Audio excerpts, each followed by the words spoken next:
Hello everyone, August 28th today. We're not yet at the end of the month. Lots and lots is happening in these last few days. It's really kind of almost hyperbolic how the energy is now building up in these last days of August. Just 3 days ago, Uranus went direct, just to recapitulate here quickly. And then yesterday, or the day before, Huya went direct.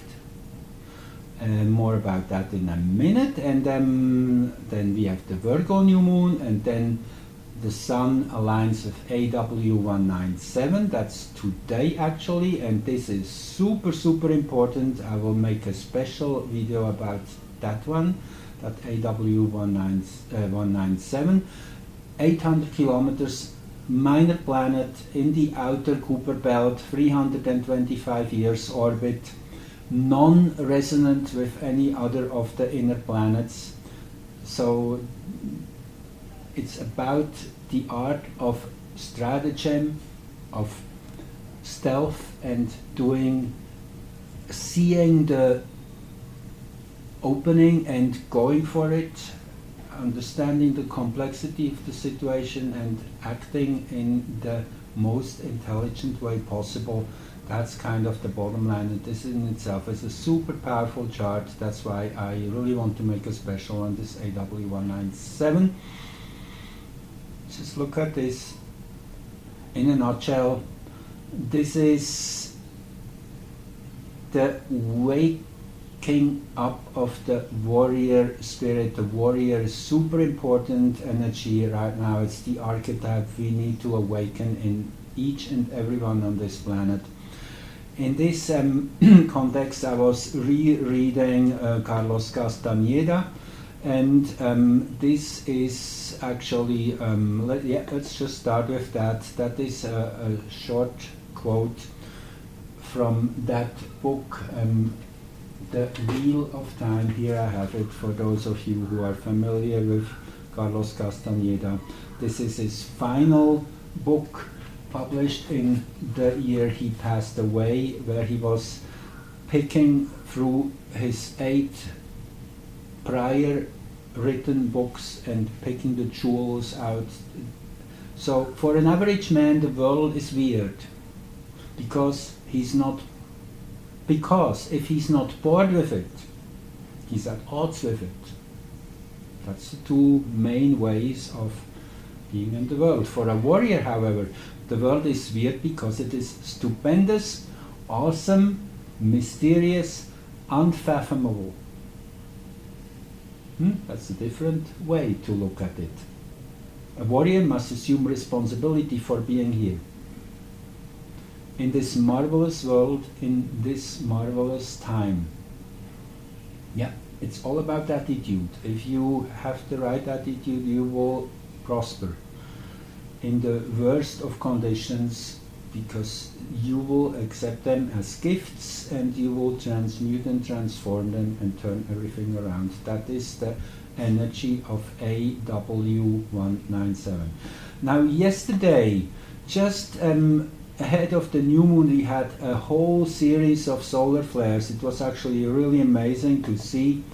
You see here you have the graph of the X-ray intensity, and this is a logarithmic scale. You have to understand that each of these levels is 10 times more than the prior level. So we had a steady build-up between August the 25th, and then we had this huge M7.2 flare, which came off just about 12 hours before the exact new moon, and this in itself was unusual. Usually around new moon the sun is also more quiet and everything is kind of a little subdued.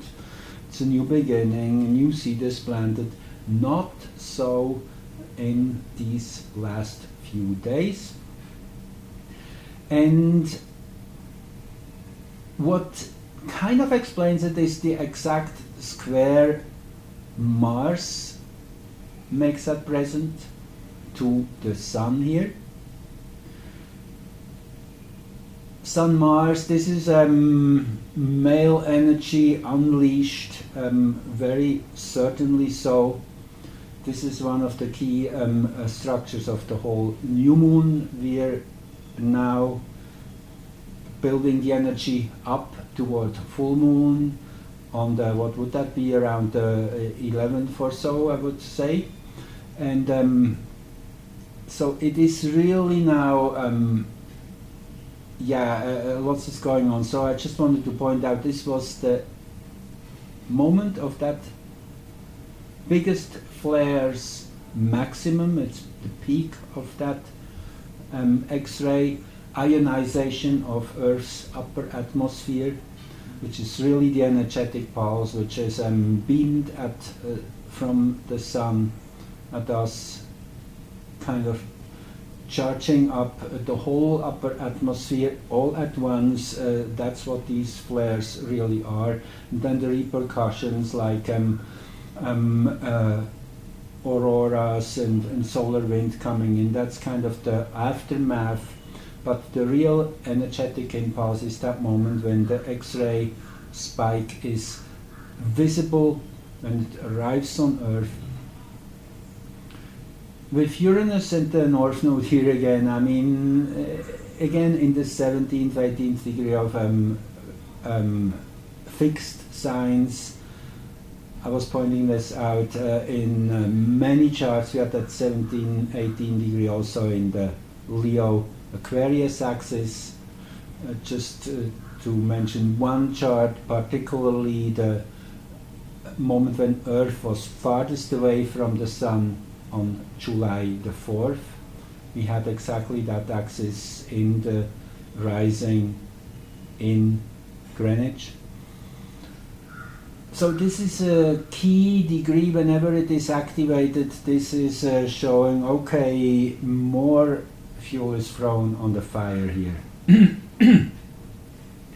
The Uranus Venus square, yes, it's exciting. That's the way to see it. It's thrilling. It can at times naturally be almost in overdrive, and we need to be careful to not get exhausted by the intensity of that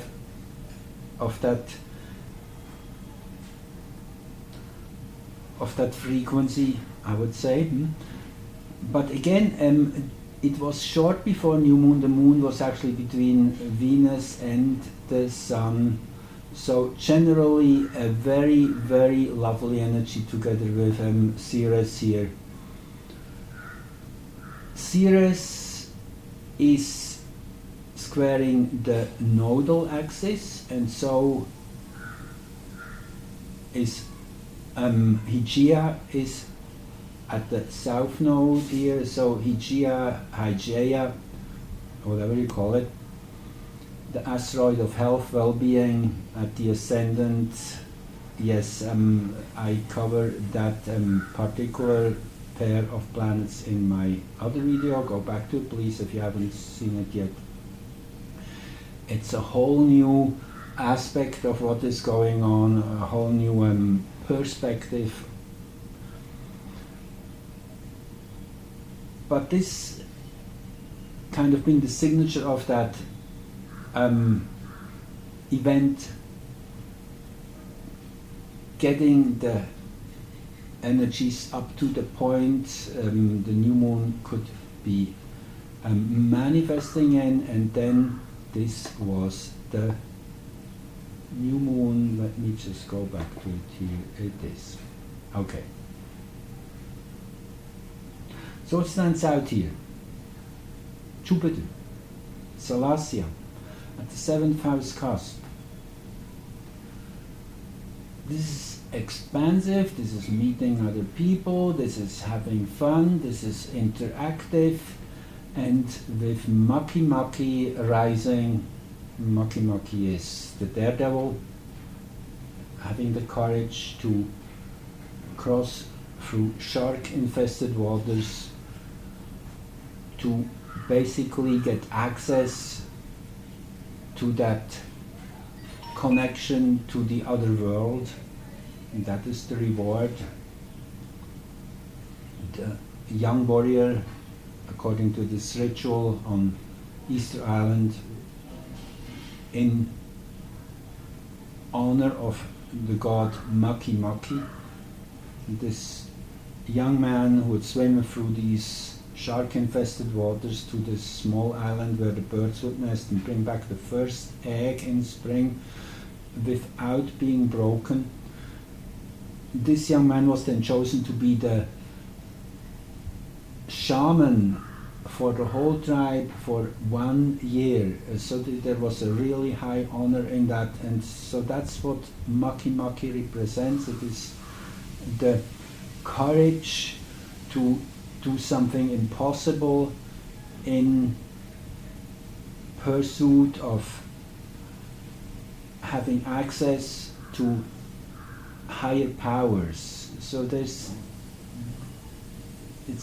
a powerful energy, and in opposition to Jupiter and Salasya here. Kind of really brings forward that intensity of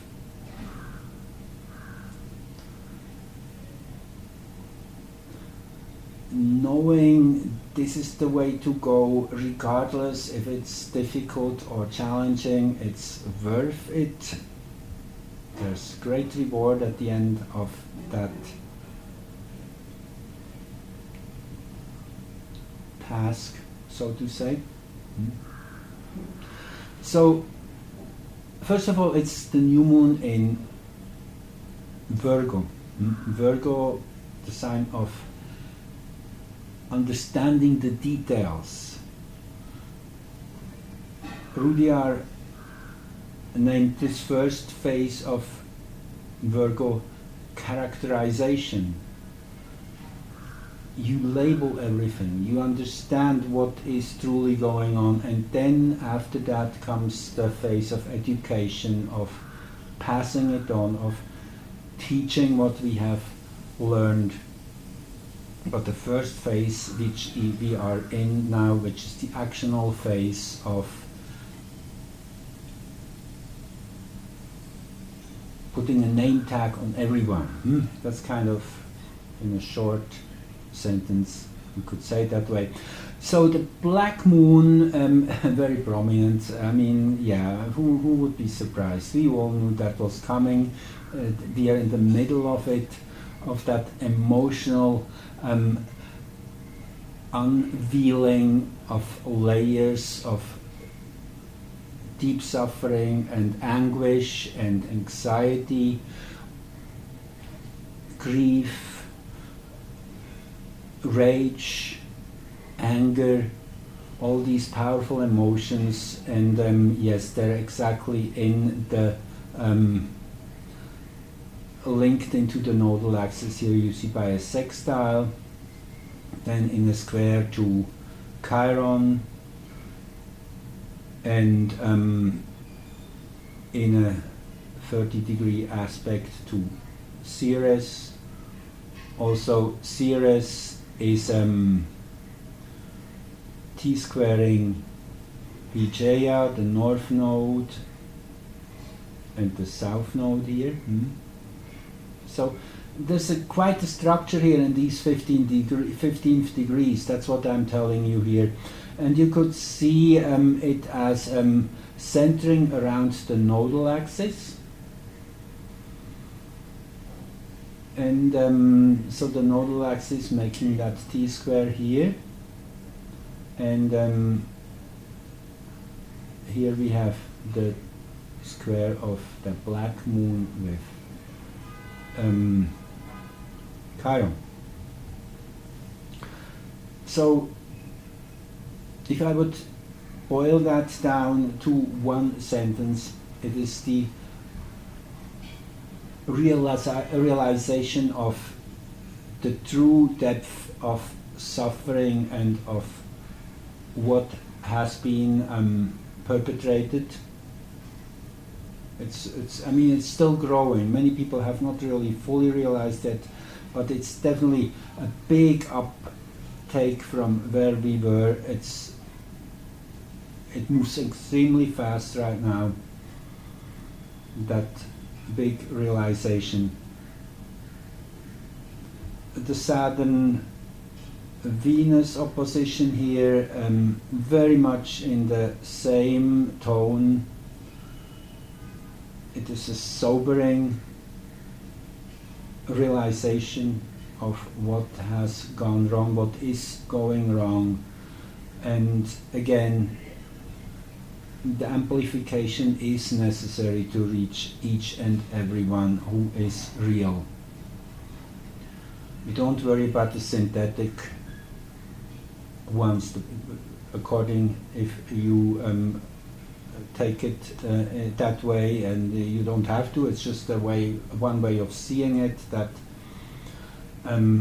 this 3D matrix, which is kind of superimposed over our 5D perception, which cancels out all the higher frequencies. According to this take by the Pleiadians from Taygeta, it's that cosmic agency which I mentioned in one earlier recording. Also the Gaia series of galactic messages is portraying this lady who has a written connection by writing on the internet with that Taygetan ship, which is in Earth orbit, kind of. It's a whole big story in itself. But just a long story short, that 3D matrix is superimposed, and we are neutralizing that energy by the mere power of realizing who we are, waking up to our true nature, and this will be the initial impulse which then will cause that whole 3D superimposed matrix grid to cave in, to disintegrate, and it's already in the process. So this is happening on many levels simultaneously.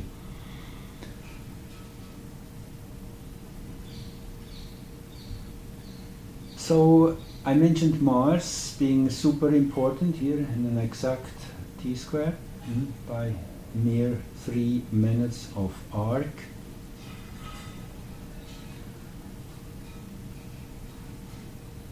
This is male power, willpower,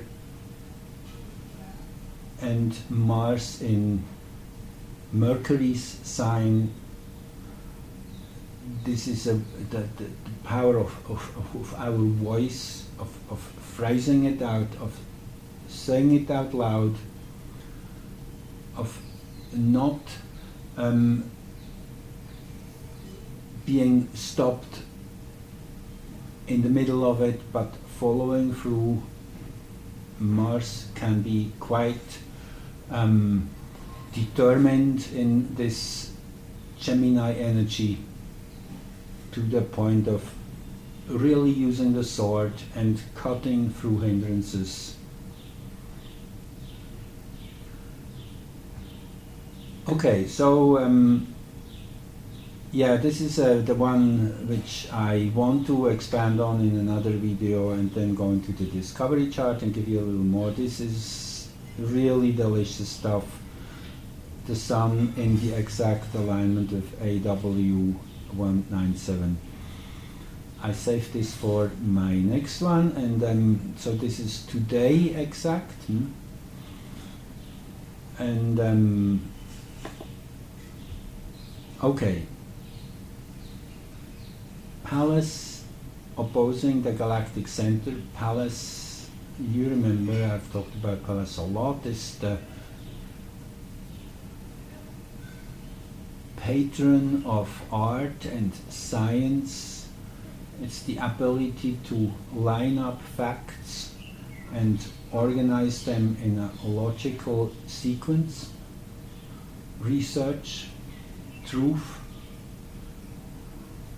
justice, all these are words which resonate with Pallas, Athene, exactly opposing the galactic center, means super magnified, that energy, and naturally it's whenever these alignments happen with the galactic center, it's a recharging of sorts which occurs, and the moment that happens with the 15-degree Aquarius and Leo axis here, exactly T-squaring the nodes, bringing out this structure which I just talked before.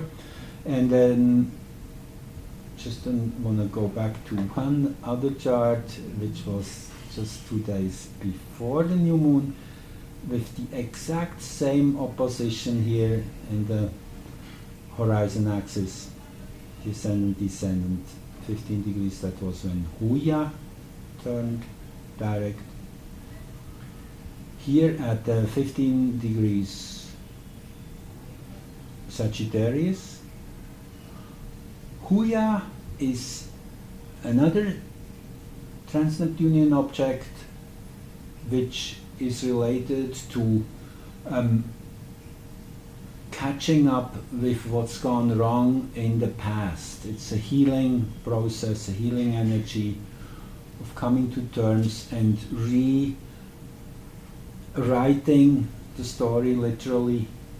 It is an energy which needs to revisit what has happened before, and it is again a very powerful moment that planet turned to forward motion again, into expressive motion if you want, with that moon conjunct Ceres and Venus here at the 7th house cusp.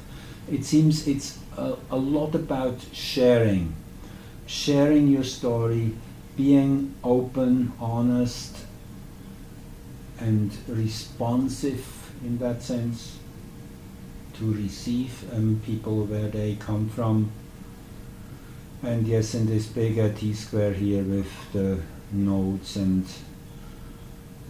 Hygieia, again, which will get most pronounced around the 6th of September, when Hygieia will have its third exact opposition to Uranus, and from there on moving on. So you see this resonance here with the same axis. This again is two celestial events interlinking, empowering one another. Then on the 31st and the last day of the month, that's another really big one, because it's Sedna's last station in Taurus, here, 2954. That's the maximum it is reaching this year. From here on, for the next 4 or 5 months, it will go backwards and then catch up again, and not before 2023 it will then enter new territory. Now this is a big thing. Sedna has been in Taurus probably for the last 35 years or so. I guess longer than that, 50 years plus.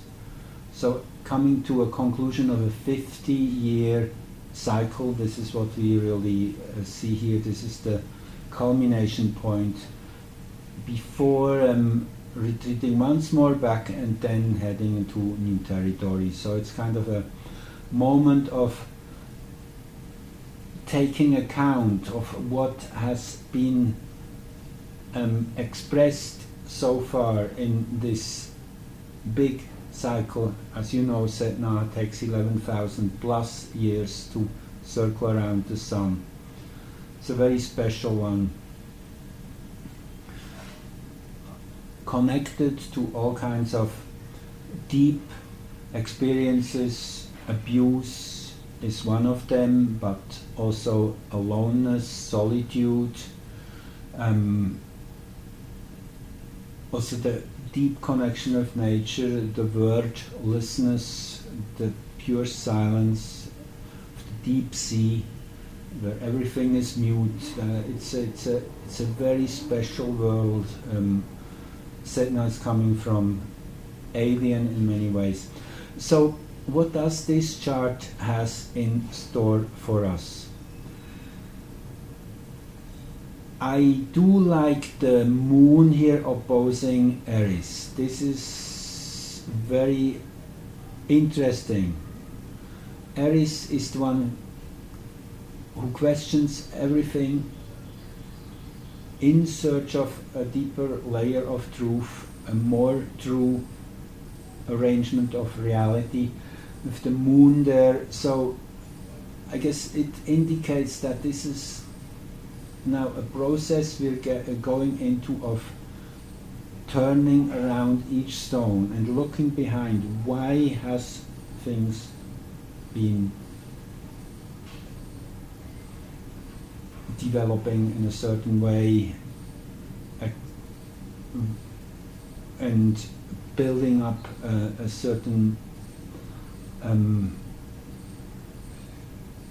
agenda and so what. It's been brought to light, particularly also with that Pluto square additionally, once more revamping this Pluto Aries square, which has been on for the last few years, which is all about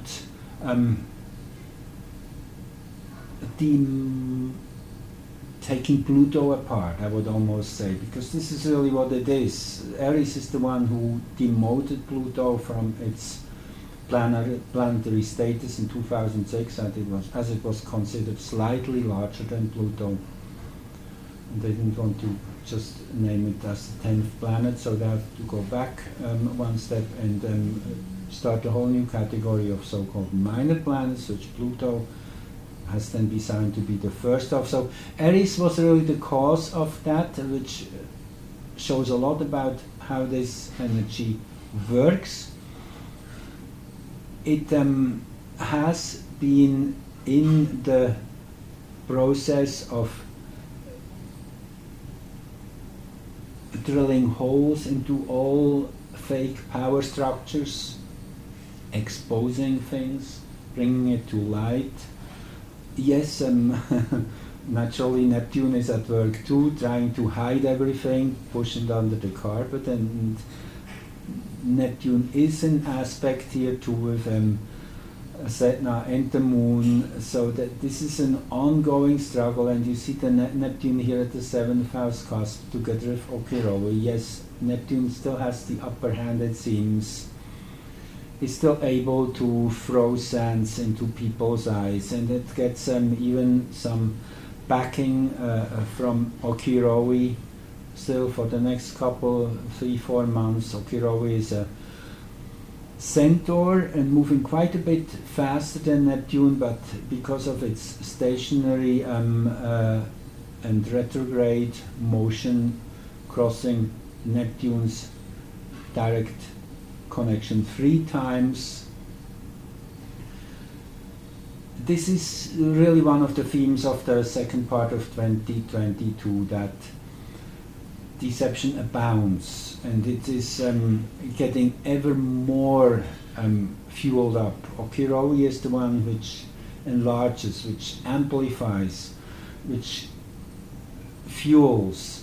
So it's almost blown out of proportion. The whole propaganda machinery is working at super high speed and momentum, and it's a real inflation of information which we are seeing thrown out there, and that's kind of how they try to drown what is true. So yeah, it's really interesting to see this in this chart. Also the Mercury-Jupiter opposition we have here, which is getting more exact still.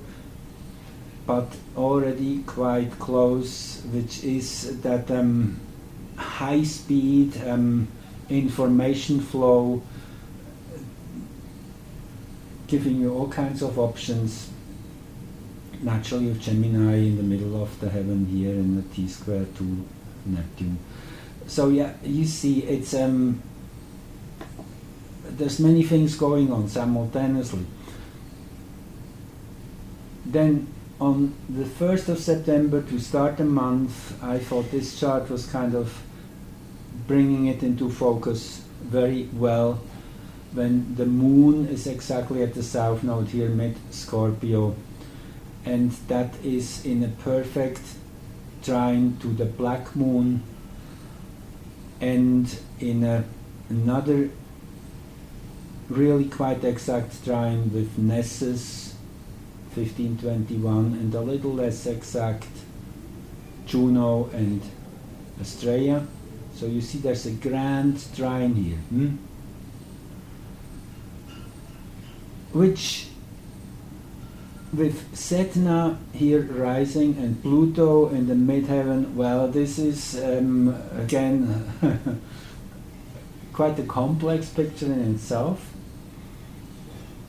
I would say it is befriending the shadow and making peace with the dark players, seeing them as relevant and important in the bigger picture of evolution, as I more strongly phrased out in my Uranus Hygeia video. If you haven't watched that yet, you might like to. It adds a few more layers to what's going on right now. But the moon again here at the south node, and the node in Taurus, yes, it is all about making our dreams real. That's where we are. Bringing all those more hidden frequencies and giving them a form. Scorpio is the world of magic, of deep insight, mystery. So making all these deep revelations, taking them and bringing them down to earth, that's what it means in a bigger way. That's one of the big themes of our present time, this year and next year. And naturally with Pluto here at midheaven, yes, it is, the waves are high, it's intense. We're getting really close to the core period here of this big transformation. Yes, it's still a few months to build. The end of October, I see really the moment when things start moving extremely fast. It's kind of, that's when the avalanche will be kicked off, if you want, and then December is kind of the center point of the battle, where the big stuff is decided.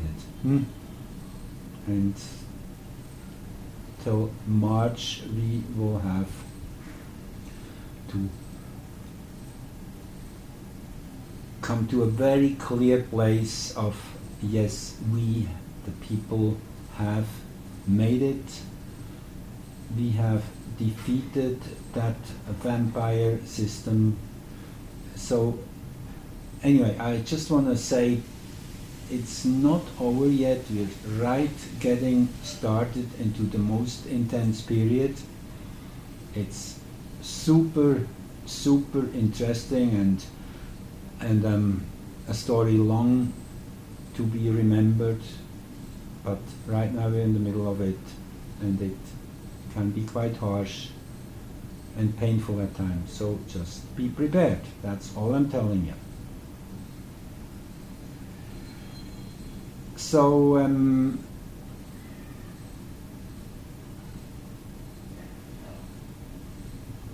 this is maybe another one. I want to end this recording, well, maybe a couple charts more into the Mercury retrograde, but this is when Sun and Nessus line up on the 7th.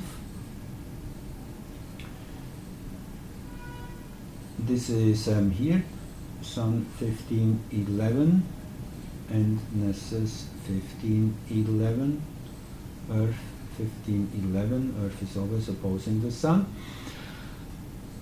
With Juno here and Astrea close by, and the black moon here at the 4th house cusp. Now, and the moon here towering over the horizon 10 degrees. That's actually the axis of the solar eclipse of April the 30th. Still strongly resonating. This might tie into a new chapter in the Ukrainian conflict. Maybe that will be amping up a few levels over the next month or so. So in short, when Nessus is focused, this is the moment of allowing to see the dark settings in their fullness, taking it all in. It's a moment of truth. It's also a moment of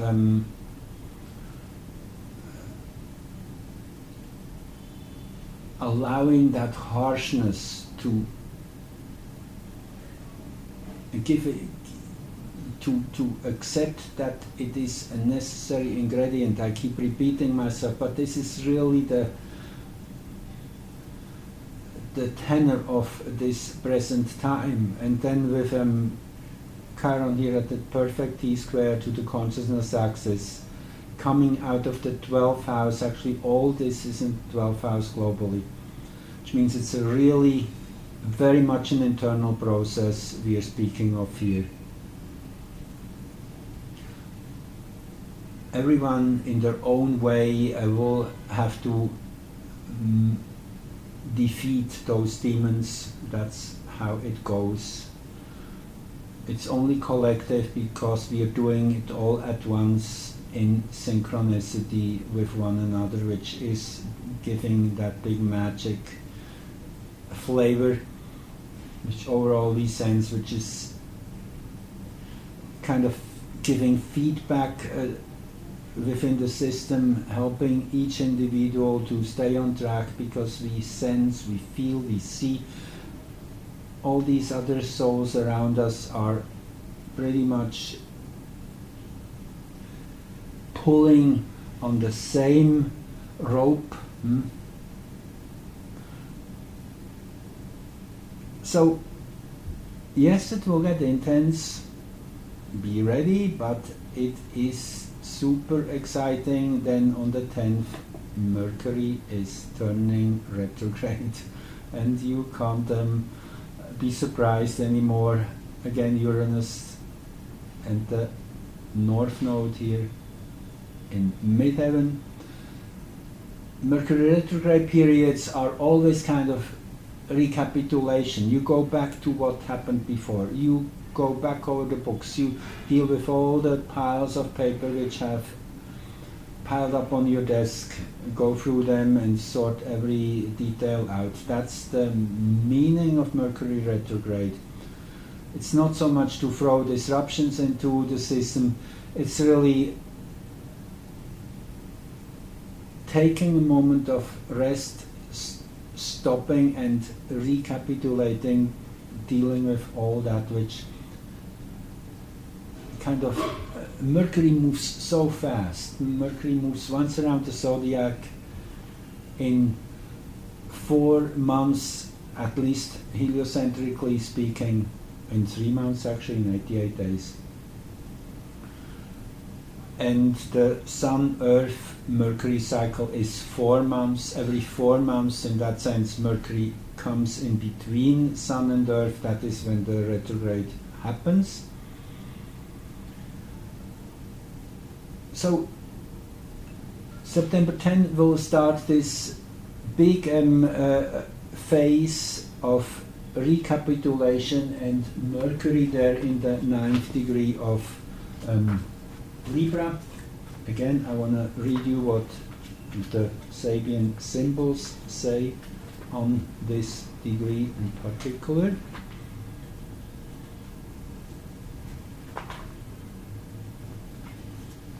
So this is the 9th degree of Libra 855, and it's 3 old masters hanging on the wall of a special room in an art gallery.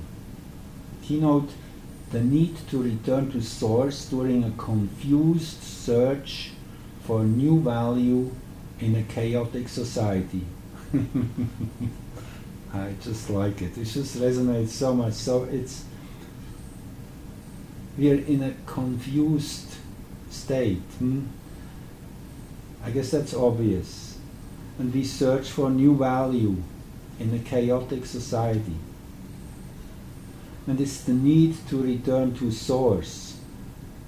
The 3 old masters, that's standing principles, teachings of value, information that has been passed down from our ancestors. So it is redefining standards of what truly matters and honoring those standards, and based on that redefining where we're at, recapitalizing, and then 10 days, 12 days later, Mercury and the Sun will have their inferior conjunction. Mercury at the time will be exactly between Earth and the Sun at 0 degrees 14 in Libra. That's just 6 hours after the equinox, the exact moment when day and night are equal all over the globe, that great moment of reboot. So in a super powerful degree, Sun and Mercury will meet, and with the 10 degree Libra rising, that is actually the degree Mercury will, the Sun will be when Mercury will start moving forward again. A little less than that, you see. Mercury will turn forward again 2411 on October the 2nd. And I will have way more to say about this 9th degree of Libra, how it fits in with AW 197's chart. This is the discovery chart. You see again the 9th degree of Libra. More on that in my next one. So again, thanks for joining and listening. Hope you learned something. Hope you feel a little stronger, a little more ready to brace this battle for freedom and do the right thing. Be courageous and know that there's no other option than winning. Everything we now see are just phantoms. They might be able to enlarge themselves, to blow themselves up, like in that story of the Wizard of Oz. And finally, if you really go and look behind the curtain, you will see that fragile old man pulling the wheels. So there's real no power behind that whole machinery. And that's what we will see collectively, individually, over the next few months. And this will truly give us the courage to go the full length and demand back what has been deprived from us. Powerful times, wonderful times. It's the fight for freedom. I said it already at the beginning of this year. Mars was so pronounced. It was very clear this would be the year of the big fight. Again, thank you for joining and listening, and yes, subscribe or give it a like, share it if you know someone who might enjoy. And again, if you like to support my work, there's the link for my Patreon account in the description, and your donations are most welcome. It will help me to dedicate more of my energy for doing what I'm doing here. Okay, and see you in my next one about AW197, the stealth fighter.